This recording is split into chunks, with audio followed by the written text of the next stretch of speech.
கர்த்தர் நலம். ஆமென். இந்த நாளிலும் தேவன் நமக்கு எவ்வளவு முக்கியத்துவம் கொடுக்கிறார் அப்படிங்கிறத ஆதியிலிருந்தே நம்ம பார்ப்போம்.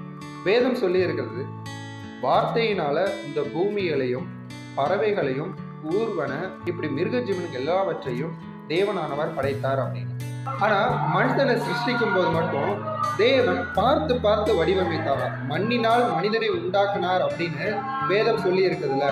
இப்படிதான் தலை இருக்கணும், இப்படிதான் கண் இருக்கணும், மூக்கு இருக்கணும், வாய் இருக்கணும் அப்படின்ட்டு அவனை உருவாக்கிட்டு அவனுக்கு ஒரு வடிவமைப்பை கொடுத்துட்டு தன்னுடைய ஜீவ சுவாசத்தை அவனுடைய நாசியில ஊதும் பொழுது மனிதன் ஜீவ ஆத்மாவானான் அப்படின்னு சொல்லி இருக்குதுல்ல. இப்படி மனிதனை சிருஷ்டிக்கிறதுக்கு முன்னாடியே தேவன் ஒரு திட்டம் வைத்திருந்தார். என்னன்னா, தன்னை போலவே தனது சுபாவத்தின் அடிப்படையில் தனது ரூபத்தின் அடிப்படையிலே மனுஷன் உருவாகணும் அப்படின்னு. மனிதர்கள் நம்ம தேவனுடைய பார்வையில வெளியேற பெற்றவர்கள் மாத்திரம் இல்ல, விசேஷமானவர்களாகவும் இருக்கிறோம். வேதத்துல இருக்கிற காரியம் எல்லாமே தேவன் அருளின வார்த்தை அப்படின்னு எடுத்துக்காதீங்க.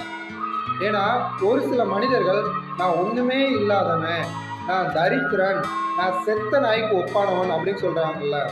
நீங்க தரித்திரனும் கிடையாது, நீங்க செத்த நாயும் கிடையாது, நீங்க விலையேற பெற்றவர்கள், விசேஷமானவர்கள். தேவன் உங்களை அப்படிதான் பார்க்கிறார். அந்த எண்ணத்தின் அடிப்படையில தான் உங்களை சிருஷ்டித்தார், உங்களுக்கு ஜீவ சுவாசத்தை ஊதினார், உங்களை ஜீவனோடு பாதுகாத்து கொண்டு வருகிறார்.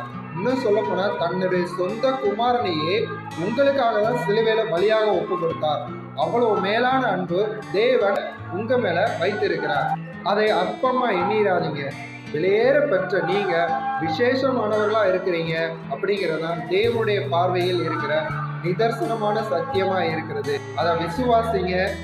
கர்த்தரின் நிறைவை ஆசீர்வாதத்தை பெற்று நலமுடன் சுகமுடன் சமாதானத்துடன் எல்லாவற்றிலும் வாழ்ந்து சுகமாய் இருக்கும்படியாக கர்த்தர் உங்களை ஆசீர்வதிப்பாராக. ஆமென்.